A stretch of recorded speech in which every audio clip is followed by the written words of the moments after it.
Yeah, I was raised in Telna Village, Arizona, which was where the Church of Immortal Consciousness, which was a spiritual group, formed. It was a cult.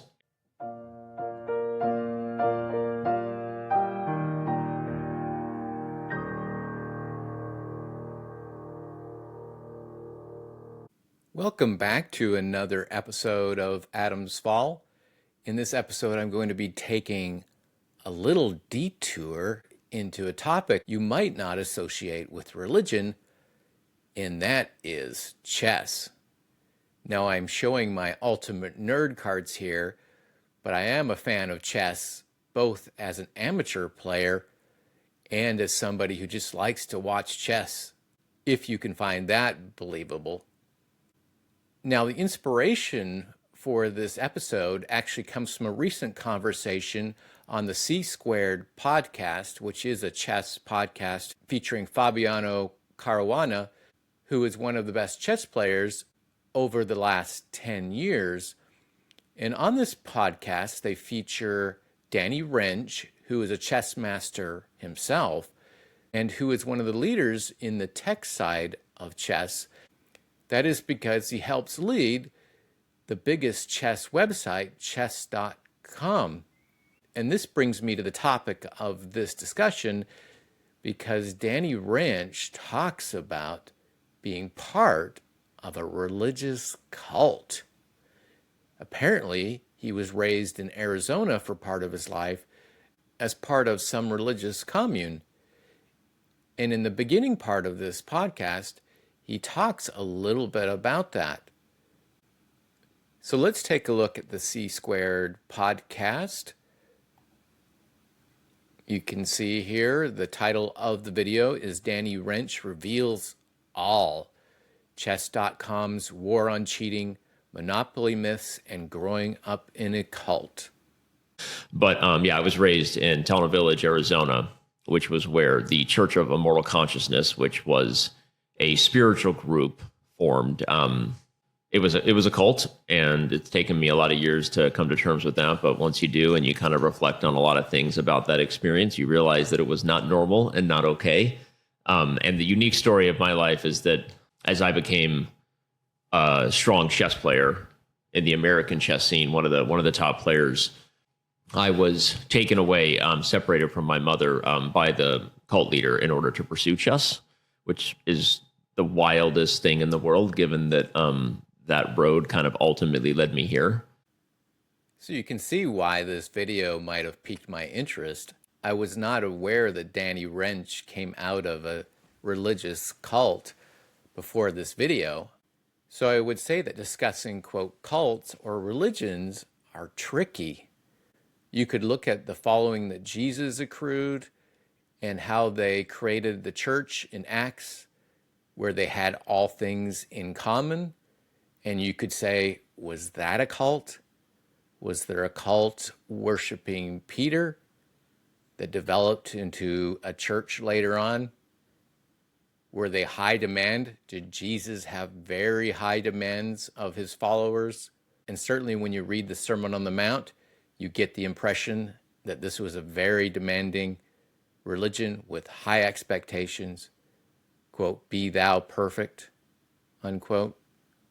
It is also reported at Jesus' baptism that God spoke to Jesus and those around them.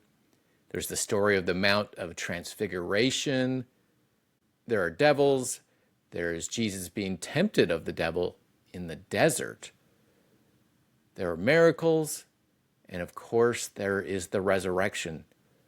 Can you get any more weird than the Christian story? So you can see here, this comes from New Religious Movements. And I would give a caveat here. I have not attested the veracity of the statements in this article. But you can see there's the Church of Immortal Consciousness. And they say it was a spiritual group with controversial practices and beliefs centered around communications with a centuries-old spirit. The Church of Immortal Consciousness, an enigmatic and controversial religious organization, was established with the intent to offer spiritual teachings diverging from mainstream religious practices.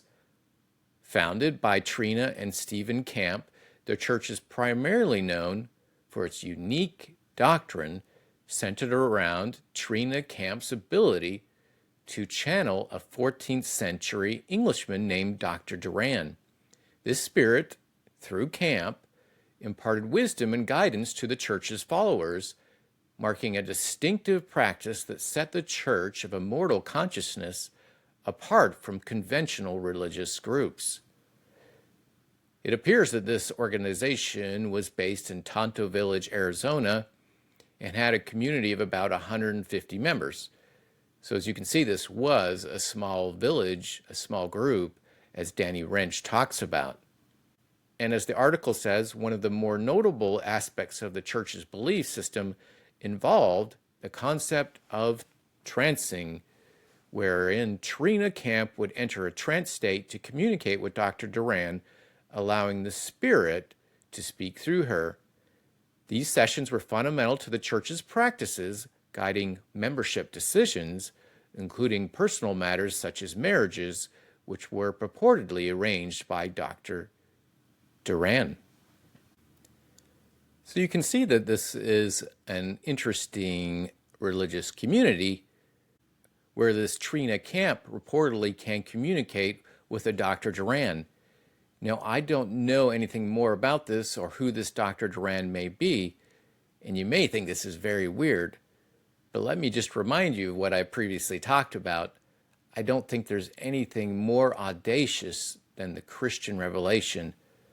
Someone claiming to be divine and to be one with God, I think, is a far loftier claim than somebody supposedly talking to a Dr. Duran.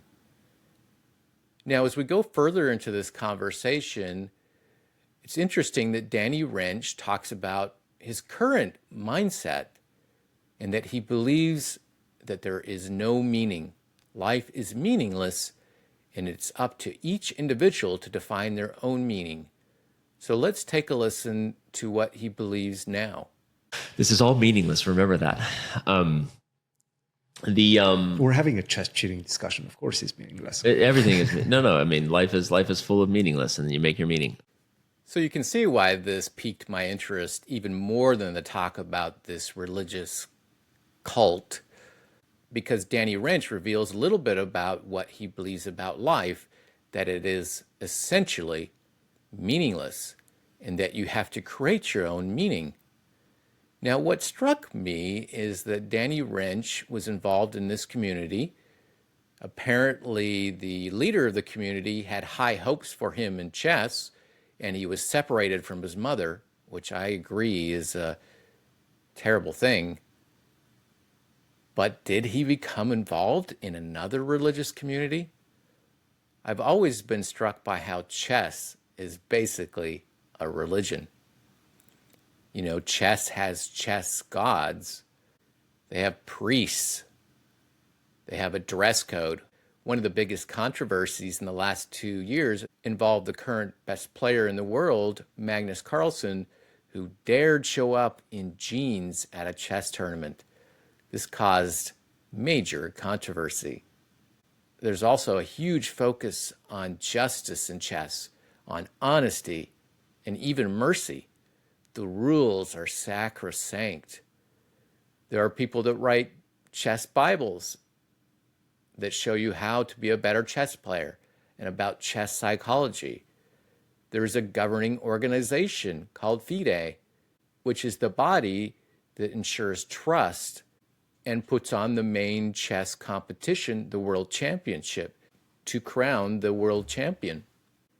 There are laundry lists of rules. There are unspoken rules that must be followed. There is confession.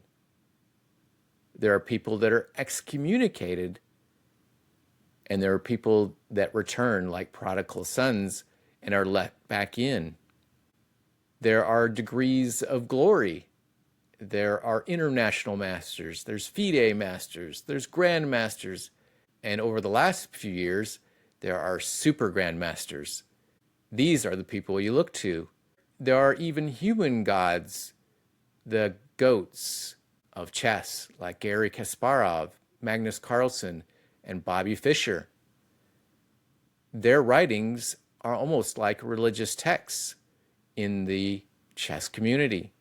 There are now AI gods who all human players are compared against.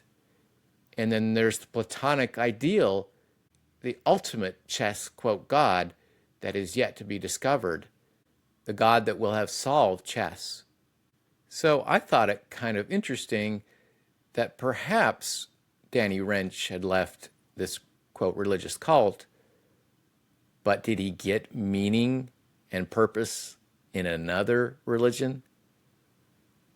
I think the answer is yes. They don't talk about that in this video, but chess has more than 1,000 years of history. It has all this meaning and purpose to be the best chess player, to get higher and higher up in the rankings, to beat other players, to be a guide, maybe a teacher. There are chess churches, i.e. chess clubs, that people go to and gather together to discuss chess. You can see it from the players and the fans. They are really into chess. And there is a huge body of moral wisdom that has been gathered around what chess can teach us about life and how to live life. So my contention would be that Danny Rensch has not lost all meaning. He has really just absorbed meaning in his life through the chess community. He just may not be aware of it. So I want to take a look at one more clip that illustrates some of the values that are in chess, in particular about what to do about chess cheaters. Cheating is a huge issue in chess and is constantly talked about. If there is no meaning, and if honesty and virtue are not transcendent values, then why is it such a big deal to cheat at chess, even for Danny Rensch? Would you ban a 15-year-old for life if they cheated in casual play, Bobby? Not in casual play. Would you ban a 15-year-old for life if they cheated in a Title Tuesday? I think that my policy would be that they would have to return the money. Okay. All the money they've won. What if they haven't won money, but they cheated in a prize event? And they're, again, a minor. They're a kid. I mean, I would probably give them a second chance, but I would have to think through the policy as a whole. What you just said is our policy. So we're on the same page. That's literally our policy. So I know of a case where a non-minor won money in prize events this year and was also banned. What did that person do? Who is this person? I don't want to say They're, names. they're banned publicly, so you can say it. They're not banned publicly. And they're back on chess.com? Or they're banned? Maybe we should keep this off the record. Well, I'll tell you our policy because I stand by it, and it's been very difficult to arrive at a thoughtful policy because you're trying to consider not just the right way of punishment, but the right opportunity toward rehabilitation. Mm-hmm. Just like in the court of law, you can have a crime on paper that is exactly the same. And when this person is before a judge and jury, there's a reason we have the structure we do, because the human beings in the courtroom judging the level of remorse, the explanation, the circumstances. In some cases, like, the difficult life the person has had, whatever the human beings are doing in that courtroom to hand out community service for one 15-year-old and 4 years in juvie for another is based on a human experience. And to be honest with you, I am not comfortable operating in a world where I used to do all of these cases myself, including Hans Niemann and many others. I'm a dad, and I'm just a human being who doesn't believe that people don't have the right to learn from mistakes. I'm not comfortable operating in a world that is black and white and that doesn't allow an opportunity to hear the case out. So I like that segment because it is clear that Danny and his interviewers have values they believe in, like justice and mercy. Is it right to ban a 15-year-old cheater for life? Is there such a thing as confession and mercy? Danny brings in the legal system and how they treat minors differently based on their background. It appears that Danny has transcendent values, meaning, and purposes that he has either absorbed or is part of the Christian culture he grew up in.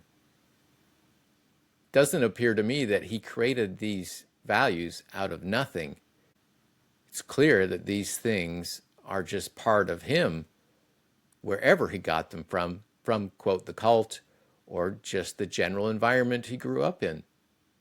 And likewise, the chess community, you can see, has values that they believe in, that there is room for mercy, justice, but also punishment, as Fabiano Caruana was harping on. Thank you for watching.